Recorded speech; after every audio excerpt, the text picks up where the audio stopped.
without this word you cannot have restoration. అందుకోసం ఆరంభంలో తెలియజేశాను, ఈ వాక్యం లేకుండా సమకూర్పు అనేది మన జీవితంలో కలగదన్నాను. Whatever God does, he does it according to his word. దేవుడు ఏం చేసినను కూడా ఈ వాక్యానుసారంగానే జరిగిస్తాడు. The word is his way, the word is his method. దేవుని వాక్యము ఆయన మార్గము, దేవుని వాక్యము ఆయన విధానమై ఉన్నది. Hope is expectation of things to come. రాబోతున్న వాటి యొక్క నిరీక్షించడమే నిరీక్షణ అయినది. కానీ ఖచ్చితంగా వస్తాయి అవి. You know, the way we use the word hope today is very different to the way hope is used in the Bible. ఈ రోజులో మనం నిరీక్షణ అనే మాటని బైబిల్ గ్రంథంలో ఉన్నటువంటి ఆ రోజుల కంటే వ్యత్యాసంగా వాడుతూ ఉన్నాం. If someone came to me and said, do you think so and so is going to come? ఆ పలానా వ్యక్తి వస్తారని చెప్పి అనుకుంటున్నారా అని అంటే, today ఈ రోజు I hope he does. ఆయన వస్తాడని అనుకుంటున్నాను అంట. We say I hope he does. ఆయన వస్తాడు అనుకుంటున్నాను అంట. He may come or may not come. అంటే ఆయన రావచ్చు రాకపోవచ్చు అని అర్థం. That is not the meaning of the word hope. నిరీక్షణ అనే మాటకి దాని అర్థం అది కాదు. According to how it is used in the Bible. Bible గ్రంథంలో వాడబడిన ప్రకారముగా, according to the way it is used in the Bible. Bible గ్రంథంలో వాడబడిన విధానంగా చూస్తే hope is something that will happen. నిరీక్షణ అనేది ఖచ్చితంగా జరుగుతుంది అనేది. when it will happen. కానీ ఎప్పుడు జరుగుతుందో తెలియదు. definitely going to happen. కానీ ఖచ్చితంగా జరుగుతుంది అని అర్థం. ఉదాహరణకి the Bible talks about the blessed hope of the return of Christ. క్రీస్తు వస్తాడు అనే గొప్ప నిరీక్షణ మనకు ఉందని వాక్యం సెలవిస్తుంది. Does that mean he may come or may not come? ఆయన రావచ్చు రాకపోవచ్చు అని అర్థమా దానికి? it means he will come. అలా కాదు కానీ ఆయన వస్తాడు, కానీ we don't know exactly when he is going to come. ఖచ్చితంగా ఎప్పుడు వస్తాడో తెలియదు అని దాని అర్థం. so you have to understand this word properly. కాబట్టి ఈ మాటని సరిగా అర్థం చేసుకోవాలి. expectation of things to come. రాబోతున్న వాటి యొక్క నిరీక్షణ అయ్యున్నది. make sure you understand they're sure to come. కానీ ఖచ్చితంగా వస్తాయి అని గ్రహించాలి. hope is like a light in the dark tunnel. ఈ చీకటి గల ఒక ప్రాంతంలో వెలుగు లాంటిది నిరీక్షణ. hope is what tells you behind the darkness there is some light. ఆ చీకటి వెనకాల వెలుగు ఉంది అని చెప్పేదే నిరీక్షణ అయ్యున్నది. if you feel depressed and discouraged, నిరుత్సాహంతో విచారంగా నీవు ఉన్నట్లయితే, it is time for you to get up and do something to get out of the trap of that. ఆ ఉచ్చులోంచి బయటికి రావడానికి మీరు లేచి కార్యములు చేయవలసిన సమయం ఇది. don't fellowship with people that will pull you down further. ముందుకు నిన్ను కృంగదీసే ప్రజలతో నువ్వు సహవాసం చేయకూడదు. don't listen to music that will bring you down. అలాగే నిరుత్సాహాన్ని కలిగించేటువంటి సంగీతాన్ని నువ్వు వినకూడదు. amen. many people that have broken hearts in love, చాలా మంది ప్రేమలో విఫలమైనటువంటి వారు, the next thing they do is they turn on to the music which talks about all broken hearts. ఆ తర్వాత ఇలాంటి హృదయం గురించి మాట్లాడేటువంటి పాటలు వింటుంటారు వారు. that never helps anybody.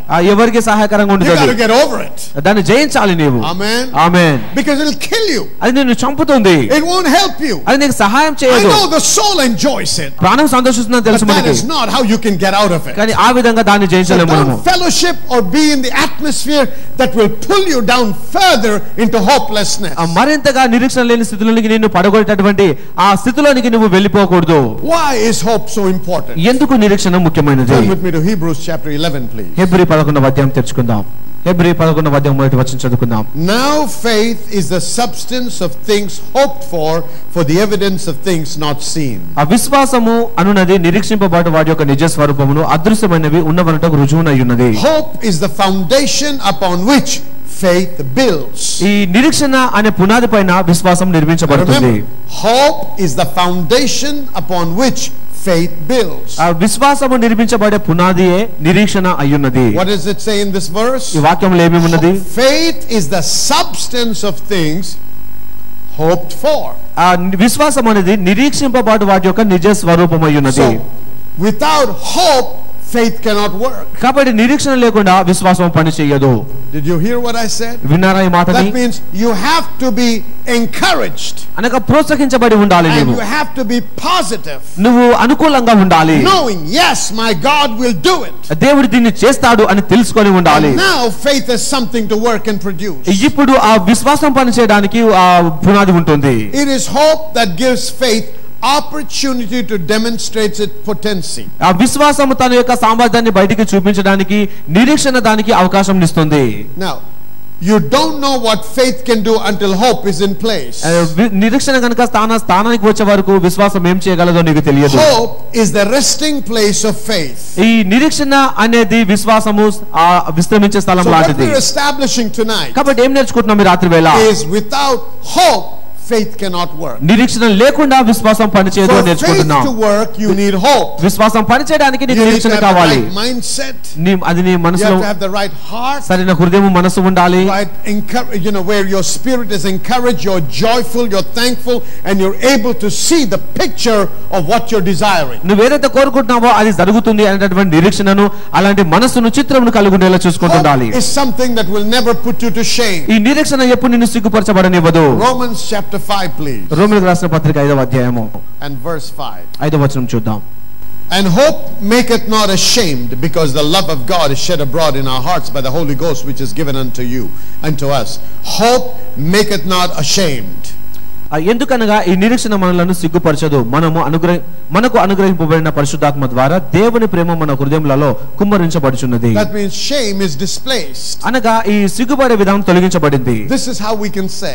ఈ విధంగా మనం చెప్పొచ్చు. Without hope, నిరీక్షణ లేకుండా faith is rudderless. ఒక చుక్కాని లేని ఆ ఓడ లాంటిదిగా ఉంటుంది. Right? It's rudderless. That means it lacks direction. అనగా తన మార్గదిశను కోల్పోతుంది అది. Faith needs direction. విశ్వాసానికి మార్గ నిర్దేశకత కావాలి. The Bible says faith is substance. Bible బోధిస్తుంది అదొక రుజువై ఉన్నది అని చెప్పి. Remember some time back Pastor Winston was teaching on this subject and he gave an example. I'm reminded of that. Pastor Vinson గారు ఒక ఉదాహరణ చెబుతూ వచ్చారు దీనికి సంబంధించి. How when people they're laying a road. కొంతమంది ఆ రోడ్ వేస్తున్న సందర్భంలో, laying a road, a cement road. ఒక సిమెంట్ రోడ్ నిర్మిస్తున్నారు అనుకుందాం. Now the cement is the substance. ఈ సిమెంట్ అనేది ఒక రుజువై ఉన్నది. It comes in those large trucks that is carrying wet cement. తడిగా ఉన్నటువంటి సిమెంట్ ని ఒక ట్రక్ లో తీసుకొస్తారు. And when they bring it to the place, all that the truck does, it pours the cement. అక్కడికి తెచ్చి ఆ ప్రాంతంలో దాన్ని మొత్తాన్ని కుమ్మరిస్తారు. Bring the truck and pour it over here. ఆ ట్రక్ తెచ్చి కనుక ఇక్కడ కుమ్మరిస్తే will it produce a road? వెంటనే రోడ్ అయిపోతుందా చెప్పండి? No, it'll be a blob of cement that'll harden and become a rock. ఒక సిమెంట్ ముద్దగా ఒక రాయిలాగా మారిపోతుంది అది. But if you're laying a road, కానీ ఒక రోడ్ వేస్తున్నప్పుడు you have barriers laid on the side.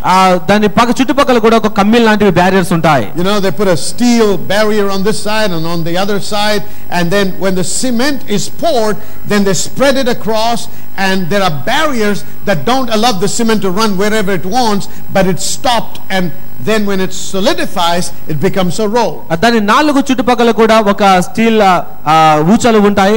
దాని లోపల ఆ సిమెంట్ మొత్తాన్ని పేర్చి సమం చేసేస్తారు. అలా ఎండిపోవడానికి సహాయం చేస్తారు. The cement is like faith. ఆ సిమెంట్ అనేది విశ్వాసం లాంటిది. And hope is those barriers where it's giving direction to the substance to produce what it wants to produce. ఆ నిరీక్షణ అనేది చుట్టుపక్కల ఉన్నటువంటి ఆ ఊచలు లాంటిది కాబట్టి దాని బట్టి సిమెంట్ ఏదైతే తయారు చేయాలనుకుంటుందో అది తయారు కావడానికి ఆ ఊచలు సహాయం చేస్తాయి. So can you see how faith is rudderless without hope? కాబట్టి ఈ నిరీక్షణ లేకుండా విశ్వాసం ఏ విధంగా చుక్కాని లేనిదాగా ఉంటుందో అర్థమవుతుందా మీకు? Hope and faith have to work together. నిరీక్షణ విశ్వాసము కలిసి పనిచేయాలి. Without hope, faith cannot work. నిరీక్షణ లేకుండా విశ్వాసం పనిచేయదు.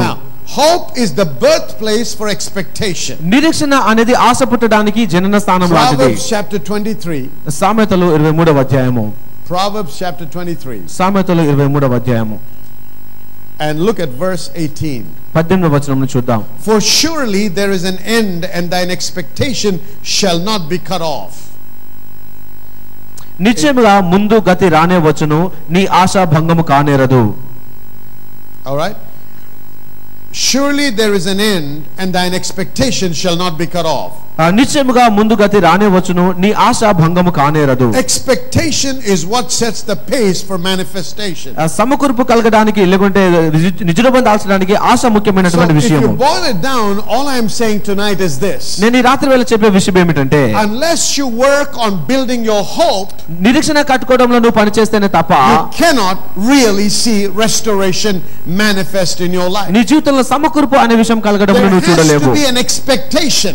ఒక ఆశ అనేది నీలో ఉండాలి. There has to be a looking forward for it to happen. అది జరగాలి అని ముందుకు చూడడం అనేది నీలో ఉండాలి. The attitude, well, if it happens, it happens. It's never going to happen. ఇది జరిగితే జరుగుతుందిలేండి అని అనుకుని ఉంటే అది ఎప్పుడు జరగదు. I believe it will manifest. ఇది జరగడం నేను చూస్తున్నాను. I expect it to happen. ఇది జరగాలని ఆశతో ఉన్నాను. I rejoice because it will happen. అది జరుగుతుంది కాబట్టి ఆనందిస్తున్నాను నేను. That you have to work on building yourself and encouraging yourself. నిన్ను నువ్వు నిర్మించుకుంటూ ప్రోత్సహించుకుంటూ ఈ విధంగా పని చేస్తూ ఉండాలి. Working on restoring hope in your life. నీ జీవితంలో సమకూర్పును తిరిగి కట్టుకోవడంలో పని చేయాలి. How do you restore hope? ఎలా నిరీక్షణను కట్టుకుంటావు? The major way of fountain is the word of God. దేవుని ముఖ్యమైనటువంటి ఊట దేవుని వాక్యం అయ్యున్నది. When you're full of the word, you're full of hope. పూర్తిగా వాక్యంతో ఉంటే పూర్తి నిరీక్షణతో ఉంటావు నీవు. You watch anybody ఎవరినైనా చూడండి, that is very discouraged and distressed, వారు నిరుత్సాహంతోనూ కలుగుతూ ఉంటే నిరీక్షణ లేని వారు ఉంటారు. when they open their mouth, వారు నోరు తెరిచినప్పుడు you do not hear the word. వారు దేవుని వాక్యమును పలకరు. When the word level drops, వాక్యమైన స్థాయి the తగ్గిపోయినప్పుడు hopelessness level goes up. నిరీక్షణ లేనటువంటి ఆ స్థితి పెరిగిపోతుంది. Somebody say amen. Amen. You see, that's why this is something that's got to be worked on constantly. అనగా క్రమంగా మనం పనిచేయదగినటువంటి విషయం ఇది. Listen to the word. దేవుని వాక్యాన్ని వింటుండాలి. Meditate the word. వాక్యాన్ని ధ్యానం చేయాలి. Declare the word. వాక్యాన్ని ప్రకటించాలి. నీవు build yourself in the word. వాక్యంలో నిన్ను నువ్వు కట్టుకోవాలి. When you're full of the word, పూర్తి వాక్యంతో ఉంటే నీవు you're full of hope. ఆ పూర్తి నిరీక్షణతో ఉంటావు నీవు. Hopelessness operates in the realm of darkness. నిరీక్షణ లేని విషయము అనేది ఈ చీకటి అనే ప్రాంతంలో పనిచేస్తుంది. Watch somebody that is hopeless. నిరీక్షణ లేని వ్యక్తిని చూడండి You're ఒకసారి. trying to encourage them through the word. వాక్యం నుంచి ప్రోత్సహించాలని చూస్తావు. Every 2 sentences they'll stop you and say, this is what the doctor said. ప్రతి 2 నిమిషాలకు ఒకసారి వారు ఆపి డాక్టర్ ఇలా చెప్పారంటారు, ఒకరు ఇలా చెప్పారని అంటారు, రిపోర్ట్ ఇలా చెప్తుందని అంటారు, ఇలా సూత్రం చెప్తుంది అంటారు, ఇలా ఆర్డర్స్ ఉన్నాయండి అంటారు. They're not able to get over into the other realm where they can begin to see God and encourage themselves. ఆ దేవుని చూసి వారిని ప్రోత్సహించుకునే ఆ వైపుకు మాత్రం వారు రాలేకపోతారు. They're locked into this realm where they're constantly looking only at the natural realm. కేవలం ఎల్లప్పుడూ లౌకిక లోకంని మాత్రమే చూడడంలో వారు నిమగ్నపోయి ఉంటారు. They're not able to take their focus off that and begin to look at the realm of God where everything in the natural can change by the supernatural. సహజమైనటువంటి దేవుని హస్తం ద్వారా ఈ లౌకిక లోకంలో ప్రతిదీ మారిపోతుంది అని చూడడానికి ఆ లోకంలోనికి మాత్రం ప్రవేశించలేకపోతారు. Hopelessness operates in the realm of darkness. నిరీక్షణ లేని విషయము అనేది చీకటి అనే ప్రాంతంలో పనిచేస్తుంది. But hope operates in the realm of light. నిరీక్షణ అనేది వెలుగుని ప్రాంతంలో పనిచేస్తుంది. Go to Psalm 119 please. 119వ Keerthana తెరుచుకుందాం. Psalm 119. 119వ Keerthana. And let's look at verse 81. 81వ వచనం చదువుకుందాం. My soul fainteth for thy salvation, but I hope in thy word. నీ రక్షణ కొరకు నా ప్రాణము సొమ్మసిల్లుచున్నది, నేను నీ వాక్యం మీద ఆశ పెట్టుకొని ఉన్నాను. Listen to what he's saying. My soul is fainting. నా ప్రాణము సొమ్మసిల్లుచున్నది. That means in the natural I'm almost giving up. అనగా సహజంగా దాదాపు అయిపోయినట్టుగా ఉంది. It doesn't seem like it's working out. ఇది పని చేస్తుంది అన్నట్టుగా కనబడట్లేదు. But I hope in thy word. కానీ నీ వాక్యం పైన ఆశ పెట్టుకొని ఉన్నాను. Hallelujah. I will stay in the word. నేను దేవుని వాక్యంలోనే ఉంటాను. I will focus on the word. వాక్యము పైన దృష్టిని సారిస్తాను. As I can get the word into me, then the word will rise, encourage me, and the word will cause my hope to rise. నేను వాక్యాన్ని పొందుకొనుచుండగా వాక్యము నేను లేవనెత్తబడడానికి తేజరిల్లడానికి నాకు సహాయం చేస్తుంది. Psalm 119 and verse 130. 119 130 వచనం చదువుకుందాం. The entrance of thy words giveth light. నీ వాక్యము వెల్లడి అగుట తోడనే వెలుగు కలుగును. Understanding unto the simple. తెలివి లేని వానికి తెలివి కలిగించును. The entrance of thy words give what? Light. నీ వాక్యము రాకడతోనే వెలుగు కలుగును. Hope operates in the realm of light. నిరీక్షణ అనేది వెలుగు గల ప్రాంతంలో పనిచేస్తుంది. Thy word gives light. నీ వాక్యమే వెలుగునిచ్చును. Hallelujah. Hallelujah. You cannot minimize the importance of the word. దేవుని వాక్యం యొక్క ప్రాముఖ్యతను నువ్వు తగ్గించకూడదు. This word is what should build our lives. ఈ వాక్యమే మన జీవితాల్ని కట్టాలి. Psalm 119 and verse 105. 119 కీర్తన 105వ వచనము. The word is a lamp unto my feet and a light unto my path. నీ వాక్యము నా పాదములకు దీపము నా త్రోవకు వెలుగునై ఉన్నది. Thy word is a lamp unto my feet. నీ వాక్యము నా పాదములకు దీపమై and a ఉన్నది. light unto my path. నా త్రోవకు వెలుగై ఉన్నది. It's the entrance of the word that gives light. దేవుని వాక్యము రాకడతోనే వెలుగు కలుగుతుంది. Light speaks of revelation and insight. వెలుగు అనేది ప్రత్యక్షతకి వివేచనకు సాదృశ్యంగా ఉన్నది. It's the word that brings the light. It's the word that brings revelation. దేవుని వాక్యమే వెలుగును కలిగిస్తుంది. దేవుని వాక్యమే ప్రత్యక్షత కలిగిస్తుంది. And revelation is what brings joy. ఈ ప్రత్యక్షత అనేది ఆనందాన్ని కలిగిస్తుంది మనకి. హల్లెలూయా. I said if you can get a hold of the word for your situation, you can be assured it has to manifest. మీ పరిస్థితి కొరకు దేవుని వాక్యాన్ని కనుక మీరు పొందుకోగలిగితే అది ఖచ్చితంగా నీలో నెరవేర్చబడుతుంది. Everybody wants miracles in their life. అందరికీ కూడా వారి జీవితంలో అద్భుతాలు కావాలి. Everybody desires restoration. అందరూ కూడా సమకూర్పును కోరుకుంటారు. Not many of you are willing to spend the time in this word. కానీ మీలో చాలా మంది కూడా వాక్యాల సమయాన్ని గడపడానికి ఇష్టపడట్లేదు. Many are willing to spend time listening to the word of God. చాలా మంది దేవుని వాక్యం వినడానికి సమయాన్ని గడపట్లేదు ఈ రోజుల్లో. You know that's the way to it, but still you don't do it. అదే మార్గం మనకు తెలుసు, అయినను కూడా వాక్యం వినలేకపోతున్నాం. That's why it's hindering you from receiving all that God has for you. అందుకే దేవుడు ఏర్పాటు చేసినటువంటి ఆశీర్వాదాలు పొందుకోకుండా మనల్ని ఆటంకపరుస్తూ ఉంది. My friend, it's not just enough to know what we got to do. మనం ఏం చేయాలో దాన్ని తెలుసుకోవడం మాత్రమే సరిపోదు. Because the Bible says if you're only a hearer and not a doer, you deceive yourself. ఎందుకంటే బైబిల్ బోధిస్తుంది కేవలం వాక్యం వినివారై ఉండి దాని ప్రకారం చేయకపోతే మిమ్మల్ని మీరు మోసం చేసుకుంటారు. You got to be a hearer and a doer. దేవుని వాక్యాన్ని వినాలి, దాని ప్రకారం చేయవారై ఉండాలి. Both the guys heard the same preacher. వారిద్దరు కూడా ఒకే ప్రసంగికుని మాటలు విన్నారు. One guy built his house on the sand. ఒకయన ఇంటి పైన ఇల్లును కట్టుకున్నాడు. The other guy built his house on a rock. మరొకయన బండపైన ఇల్లు కట్టుకున్నాడు. They went to the same church. వారు ఒకటే సంఘానికి వెళ్ళారు. It was the same pastor. ఒకే సంఘ కాపరి మాట్లాడాడు. It was the same word. ఒకే వాక్యమును విన్నారు. But when the storms of life came, కానీ జీవితంలో తుఫాను వచ్చినప్పుడు one guy's house collapsed. ఒకయన ఇల్లు పూర్తిగా పడిపోయింది. ఎందుకు? Because he heard but he never did. ఎందుకంటే వాక్యం విన్నాడు, దాని ప్రకారం చేయలేదు. The other guy's house stood strong. కానీ మరొకరి ఇల్లు నిలబడింది. He not only heard, ఆయన వినడం మాత్రమే కాదు, but he applied what he heard. ఆయన విన్నదాన్ని అనుకరించాడు. The Bible says, బైబిల్ బోధిస్తుంది, if you are my disciples, go there please, John chapter 8. యోహాను సువార్త 8వ అధ్యాయం తెరుచుకుందాం. Verse 31. 31వ వచనం చూద్దాం. Then said Jesus to those Jews which believed on him, if you continue in my word, then are you my disciples indeed. కాబట్టి యేసు తనను నమ్మిన యూదులతో, మీరు నా వాక్యమందు నిలిచిన వారైతే నిజముగా మీరు నాకు శిష్యులయ్యుందురు. If you continue in my word, మీరు నా వాక్యమందు నిలిచిన వారైతే, that means you got to stand and move according to the word. అనగా వాక్యానుసారంగా నిలబడాలి, వాక్యానుసారంగా ముందుకు వెళ్ళాలి. John chapter 15. యోహాను సువార్త 15వ అధ్యాయము verse 4. 4వ వచనం చూద్దాం. Abide in me and I in you. నా యందు నిలిచుండుడి, మీ యందు నేను నిలిచుండును. What is God saying over here? What is Jesus saying?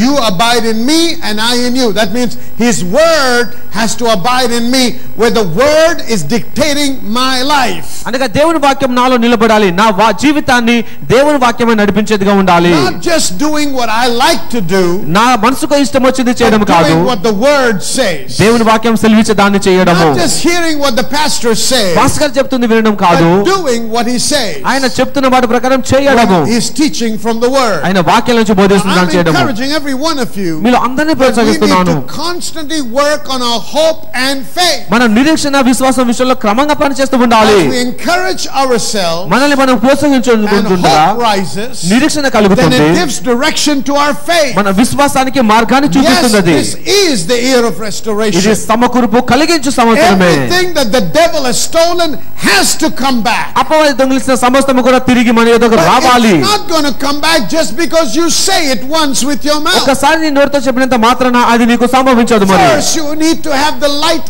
inside, revelation on the inside. Yes, that's mine. మొట్టమొదటిగా ఇది నాది జరుగుతుంది అనే నిరీక్షణ, ఆ వెలుగు ప్రత్యక్షత నీకు కలగాలి. The devil cannot cheat me. అపవాది నన్ను మోసం చేయలేదు. The devil cannot rob me. అపవాది నా దగ్గర దొంగిలించలేదు. taken anything, ఏమైనా ఆయన తీసుకొని ఉన్నట్లయితే coming back sevenfold into my life. అది ఏడంతలుగా తిరిగి నా జీవితంలోకి వస్తుంది. హల్లెలూయా. Shout hallelujah. Hallelujah. Come on, be encouraged tonight. మీరు ప్రోత్సహించబడండి రాత్రివేళ. The enemy has taken, అపవాది ఏదైతే తీసుకున్నాడో back to you. ఇది ఏదో తిరిగి వస్తుంది. According to the word of God. దేవుని వాక్యానుసారంగా. If you're serious about restoration, సమకూర్పు విషయంలో ఆసక్తి కలిగి ఉంటే go back and listen to the teachings on restoration. సమకూర్పు అనే అంశాన్ని వింటూ ఉండండి క్రమంగా. As you listen to that word, ఆ వాక్యాన్ని మీరు వింటూ ఉండగా hope will rise. నీ నిరీక్షణ పెరుగుతుంది. Your faith will be strengthened. నీ విశ్వాసం బలపరచబడుతుంది. That revelation of that word, ఆ వాక్యం యొక్క ప్రత్యక్షత give you the confidence, నీకు నిబ్బరమనిస్తుంది. and you will not let the devil run away with what is yours. అపవాది నీ దాన్ని దొంగిలించకుండా నీవు ముందుకు వెళ్తావు. అప్పుడు Psalm 119 please. 119వ Keerthana verse 162. 162. I rejoice at thy word as one that findeth great spoil.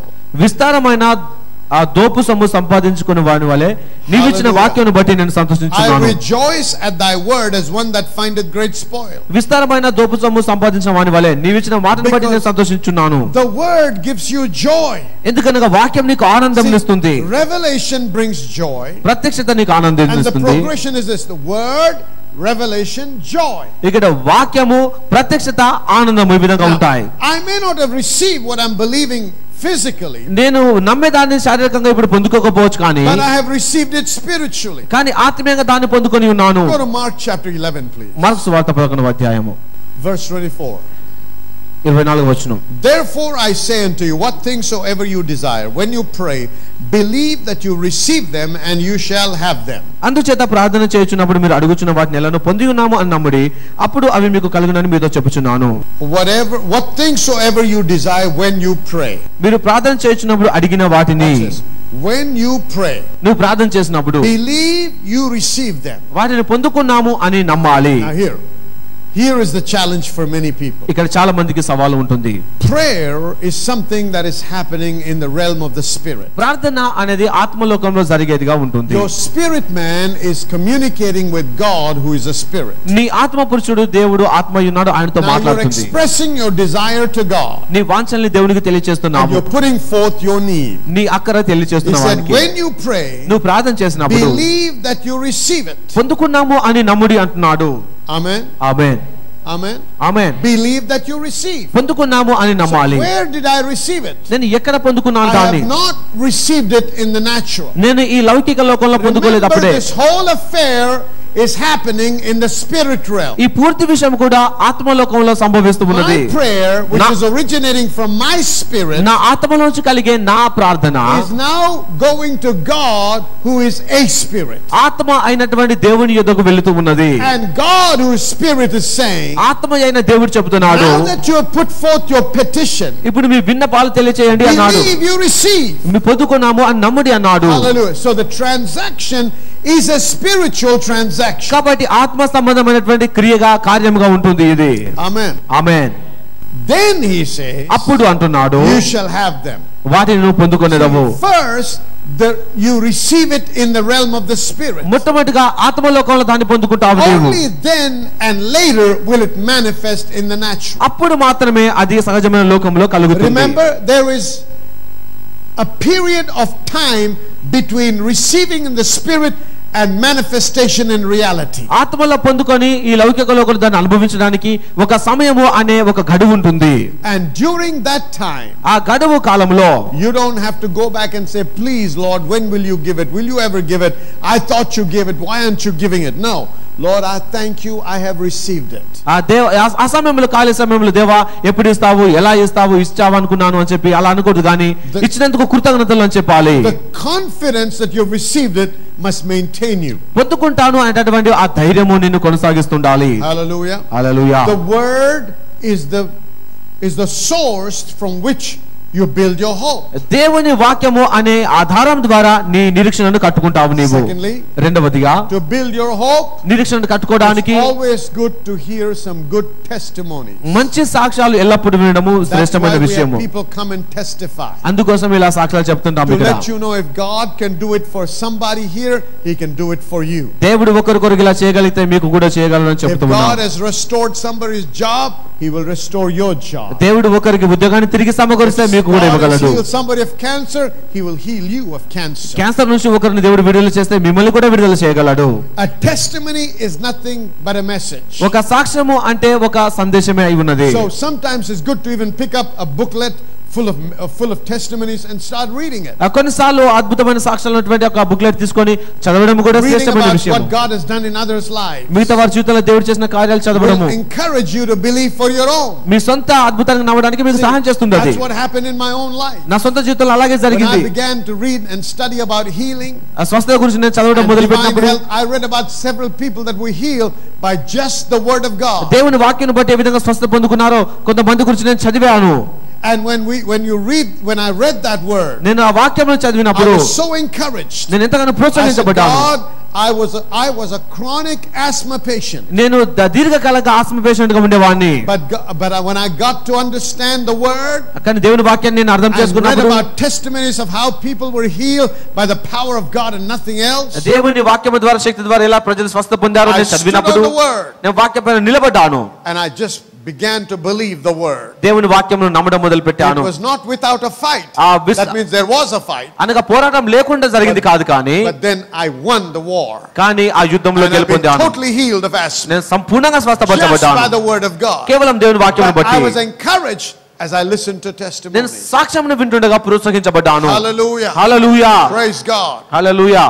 Thirdly and lastly, let's go to Psalm 42, please. 42వ కీర్తన తెరుచుకుందాం. చివరి విషయం Psalms 42. 42వ Keerthana. And look at verse 5. 5వ వచనం. This is what David is saying. దావీదు ఇలా చెప్తున్నాడు. Because listen, the third way is you got to speak the word to yourself. మూడవదిగా దేవుని వాక్యాన్ని నీకు నీవు పలుకోవాలి. He's asking this question. ఈ ప్రశ్న అడుగుతున్నాడు. Why are you cast down, O my soul? నా ప్రాణమా నీవు ఎలా కృంగియున్నావు? Why are you disquieted in me? నాలో నీవు ఎలా తొందరపడుచున్నావు? Why are you discouraged? ఎందుకు నిరుత్సాహంతో ఉన్నావు? Why are you feeling hopeless? ఎందుకు నిరీక్షణ లేనట్టుగా ఉంది నీకు? He says hope in God. దేవునిలో నిరీక్షణ కలిగి ఉండుము అన్నాడు. Yet shall I praise him. ఆయననే స్తుతించెదను. For the help of his countenance. ఆయన సహాయమును బట్టి. My God is my help. అనగా నా దేవుడే నాకు సహాయము. I know in the soul I feel depressed and discouraged. నా మనసులో నాకు నిరుత్సాహంగా కలతగా ఉన్నది, కానీ I don't feel like praising God. దేవుని స్తుతించాలి అనిపించట్లేదు నాకు. I don't feel like preaching. ప్రసంగించాలి అనిపించట్లేదు. I don't feel like going to church. సంఘానికి వెళ్ళాలి అనిపించట్లేదు. I'm feeling cast down. నేను కృంగిన స్థితిలో ఉన్నట్టుగా ఉంది. I'm feeling low. కృంగిన స్థితిలో ఉన్నట్టుగా అనిపిస్తుంది. I don't feel joyful. ఆనందంగా ఉన్నట్టుగా అనిపించట్లేదు నాకు. My hope is in my God. కానీ నా దేవునిలో నా నిరీక్షణ ఉన్నది. I will praise him. నేను ఆయనను స్తుతించగలుగుతాను. I will praise him. I will praise him. I will praise him. I will praise him. You got to talk to yourself. నీకు నీవు మాట్లాడుకోవాలి. Many of us know how to talk to God. మనలో చాలా మందికి తెలుసు దేవునితో ఎలా మాట్లాడాలో. Very few know how to talk to themselves. కానీ కొంతమందికి వారు మాట్లాడుకోవడం ఎలాగో తెలుసు. And even fewer know how to talk to the devil. అపవాదితో ఎలా మాట్లాడుకోవాలో You need to learn how to talk to God. దేవునితో ఎలా మాట్లాడాలో తెలుసుకోవాలి. You need to learn how to talk to the devil. అపవాదితో ఎలా మాట్లాడుకోవాలో తెలుసుకోవాలి. You need to learn how to talk to yourself. నీతో నీవు ఎలా మాట్లాడుకోవాలో తెలుసుకోవాలి. Amen. Amen. Very clearly the Bible says David encouraged himself. దావీదు తనను తాను ప్రోత్సహించుకున్నాడు అని బైబిల్లో ఉన్నది. So, in a nutshell, కాబట్టి ముగింపులో all I'm saying is this tonight. నేను ఇలా చెప్తూ ఉన్నాను. For restoration to manifest in your life, నీ జీవితంలో సమకూర్పు కలగడానికి నీకు ప్రత్యక్షత కావాలి. But revelation will not come if there is no hope. నిరీక్షణ నీలో లేకపోతే ప్రత్యక్షత కలగదు. If you're not joyful but depressed and discouraged, నిరుత్సాహంతో ఎప్పుడు కలతతో ఉన్నట్లయితే you won't be able to tap into the revelation of God. దేవుని ప్రత్యక్షతలోనికి అడుగు పెట్టలేవు నీవు. So it's time for us to rejoice. కాబట్టి ఆనందించే సమయం ఇది మనకి. And give glory to God. దేవునికి స్తుతి చెల్లించే సమయము. మనల్ని మనం ప్రోత్సహించుకోవాలి.